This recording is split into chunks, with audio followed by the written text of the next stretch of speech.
सज्जनों, आज हम विचार करेंगे कि भगवान बुद्ध द्वारा मन लगाकर कोई कार्य करने को क्या माने हैं। आज हम भगवान बुद्ध के विचारों को समझेंगे। बुद्ध के इस गहन विचार में यह भी निहित है कि जब हम हर कार्य को धम्म के रूप में देखते हैं तो हमारा मन वर्तमान में स्थिर हो जाता है। हम अपने कार्य को सिर्फ एक जिम्मेदारी के रूप में नहीं बल्कि उस क्षण को पूरी तरह जीने और समझने के अवसर के रूप में अपनाते हैं। इसका अर्थ है कि हम हर काम को ध्यानपूर्वक, प्रेमपूर्वक और जागरूक होकर करते हैं, चाहे वह कितना ही साधारण क्यों न हो। बुद्ध का यह संदेश हमें अपने कार्यों को एक कर्तव्य या सेवा के रूप में देखने का मार्गदर्शन देता है।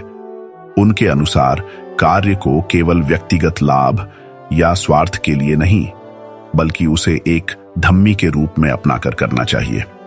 जब हम कार्य को धम्म मानकर करते हैं तो उसमें न केवल हमारी मेहनत बल्कि हमारे मन की शुद्धता और संपूर्णता भी जुड़ जाती है। इस दृष्टिकोण से कार्य करना न केवल हमें संतोष देता है बल्कि यह हमारी आत्मिक उन्नति और समाज में सकारात्मक प्रभाव का कारण भी बनता है। बुद्ध का यह संदेश यह भी इंगित करता है कि किसी भी कार्य को करते समय अपनी इच्छाओं, अपेक्षाओं और अहंकार को छोड़कर कार्य में संपूर्णता और निष्काम भावना लानी चाहिए। बुद्ध कहते हैं कि सही तरीके से किया गया कार्य हमें जीवन के सच्चे अर्थ की ओर ले जाता है। जब हम बिना किसी निजी लाभ या अपेक्षा के पूरे समर्पण और शांति के साथ अपने कर्तव्यों का पालन करते हैं तो उसमें एक अद्भुत ऊर्जा का संचार होता है। यह कार्य हमें जोड़ता है, हमारी दृष्टि को विस्तारित करता है और हम अपने भीतर की सच्चाई और करुणा से जुड़ते हैं। इस दृष्टिकोण से हम समझ पाते हैं कि हर कार्य में धम्म का दर्शन है और इसी के माध्यम से हम अपने भीतर शुद्धता, प्रेम और संतुलन का विकास कर सकते हैं।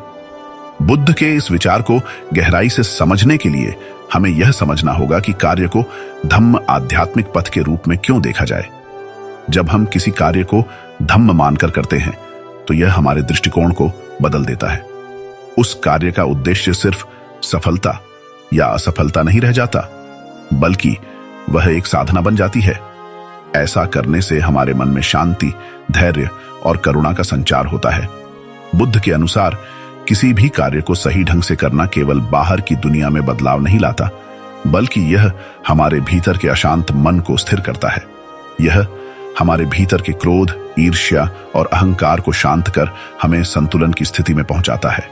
जब हम कार्य को धम्म मानकर करते हैं तो हमारा ध्यान परिणामों पर नहीं बल्कि प्रक्रिया और नियत पर केंद्रित होता है। बुद्ध के दृष्टिकोण से अगर हम हर कार्य को धम्म मानकर करें, चाहे वह छोटा हो या बड़ा, तो यह धीरे धीरे हमारे जीवन को संपूर्णता और सार्थकता से भर सकता है। हमें अपने कार्य में आनंद आने लगेगा। हम अपने मन के भटकाव को रोक सकते हैं। धन्यवाद।